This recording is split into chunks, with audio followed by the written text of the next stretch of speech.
Hello all, मेरा नाम तबरेज़ अब्दुल्ला है। मैं चार्टर्ड अकाउंटेंट हूँ और मैं प्रैक्टिसिंग चार्टर्ड अकाउंटेंट हूँ। रिसेंटली जम्मू कश्मीर में 17 मार्च 2023 को principal commissioner of income tax office से लेटर आया था chief secretary Jammu and Kashmir को कि कुछ डिपार्टमेंट के एम्प्लॉयज़ फ्रॉडुलेंट क्लेम कर रहे हैं इनकम टैक्स को और वो रिफंड ले चुके हैं इनकम टैक्स डिपार्टमेंट से। तो इसलिए उनको डिपार्टमेंट ने अपॉर्चुनिटी दी है कि आप पिछले कुछ सालों का आप ITR-U फाइल करके आप इस मिस्टेक को रेक्टिफाई कर सकते हो। ITR-U कौन फाइल कर सकता है, उसकी कुछ कंडीशंस है। उसमें अगर वो कंडीशन में आप फॉल करते हो तभी आप ITR-U फाइल कर सकते हो। इसमें आपके ऊपर एक कंडीशन एप्लीकेबल होती है जिन्होंने फ्रॉडुलेंट क्लेम किया है कि आपने रॉन्ग रिपोर्टिंग ऑफ इनकम किया है या फिर आपने एक्सेस क्लेम ऑफ डिडक्शंस किया है, इनडायरेक्टली आपने डिपार्टमेंट को मिसलीड किया है और अपना रिफंड क्लेम किया है।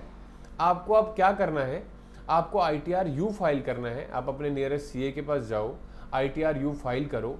वो ITR-U फाइल होती है असेसमेंट ईयर के एंड से 24 मंथ्स तक। उसमें लेट फीस जाती है, उसमें आपका इंटरेस्ट जाता है, उसमें एडिशनल टैक्स जाता है जो 24 महीने के अंदर भरेगा। जैसे कि फाइनेंशियल ईयर 1920 उसमें मेंशन किया हुआ है लेटर में। फाइनेंशियल ईयर 1920 का असेसमेंट ईयर है 2021, तो 2021 का एंड होता है 31 मार्च 2021। 31 मार्च 2021 से लेके 2 साल, तो ये 31 मार्च 2022, 31 मार्च 2023, तो 31 मार्च 2023 लास्ट डेट है आपके पास ITR-U फाइल करने के लिए। किस ईयर के लिए? 1920 ईयर के लिए। तो 1920 ईयर का 31 मार्च 2023 के बाद आप फाइल ही नहीं कर सकते ITR-U। और जब आप 24 महीने के अंडर फाइल करते हो तो आपको उसमें एडिशनल 50% टैक्स देना पड़ता है और इंटरेस्ट देना पड़ता है, साथ में 234F की लेट फीस भी भरनी पड़ती है। लेकिन जो 2021 फाइनेंशियल ईयर है उसका असेसमेंट ईयर 21-22 है, वो अभी विदिन 12 मंथ्स आ रहा है। अगर आप उसको फाइल करते हो अभी 31 मार्च से पहले तो विदिन 12 मंथ्स आ रहा है वो। तो विदिन 12 मंथ्स के लिए आपको 25% एडिशनल टैक्स भरना पड़ता है।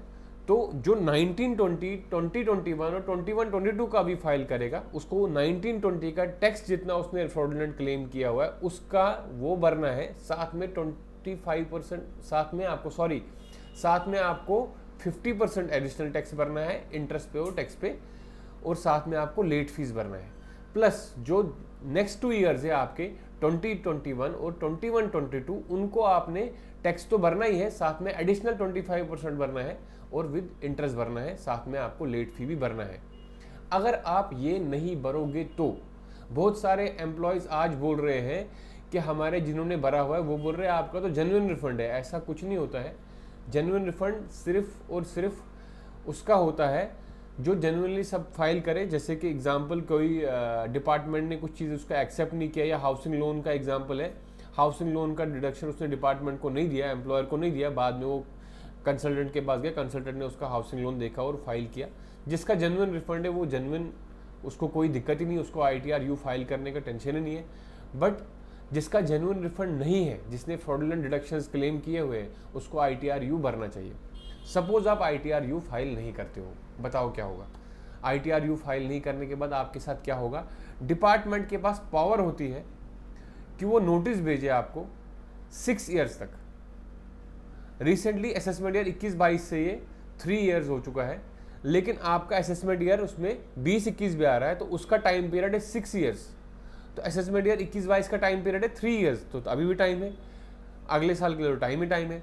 तो डिपार्टमेंट के पास नोटिस भेजने का टाइम है। अभी आपको बिना नोटिस का डिपार्टमेंट बोल रहा है कि भैया आप खुद ही डिस्क्रिशनरी टैक्स भरो और एडिशनल जो टैक्स भरना है 50% पहले साल के लिए और नेक्स्ट 2 ईयर्स के लिए 25% वो भरो। अगर नहीं भरते हो डिपार्टमेंट इसके बाद आपको नोटिस सर्व कर सकता है, और जब वो नोटिस सर्व करेगा उस टाइम पे आप उसको अगेंस्ट आपको रिटर्न फाइल करना है। उस टाइम पे डिपार्टमेंट आपसे पेनल्टी चार्ज कर सकता है फ्रॉम 100%, मिनिमम 100% टू 300%।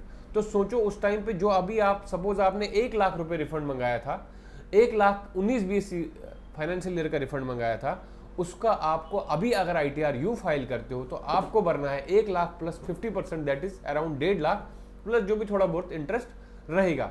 लेकिन अगर आप वो नहीं भरते हो तो बाद में जब नोटिस आपको डिपार्टमेंट भेजेगा तो आपसे 1 लाख की जगह वो 4 लाख से ऊपर भी क्लेम कर सकते हैं।